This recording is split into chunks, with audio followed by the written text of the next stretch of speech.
I swear I nearly dropped my coffee when it happened because I was sitting quietly inside my peaceful little lake cabin watching the mist roll over the water, when suddenly the front door slammed open without a knock and in stormed Karen from the HOA, screeching about how my cabin violated community codes and how she had full authority to search the property without permission. And I laughed because first of all she was trespassing, but I stayed calm, sipping my coffee as she stomped around pointing at my fireplace and rugs like she was some kind of inspector, until she noticed the other man in the room, who stood up slowly in a tailored suit and coolly asked her name, and she went pale because that man wasn't a contractor or a friend.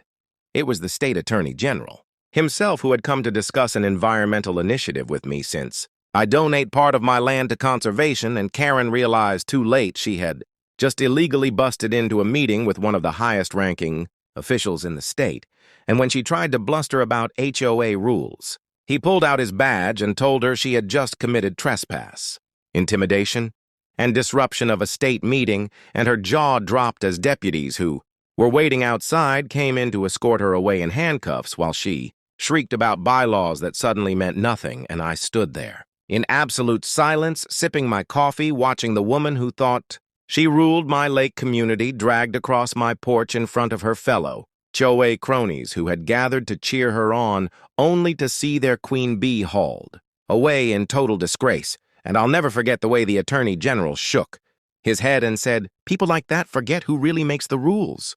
And I smiled because justice had never tasted so sweet. And if you loved watching Karen finally crumble, then don't forget to subscribe, right? Now, because you don't want to miss the next time the HOA learns. I always win.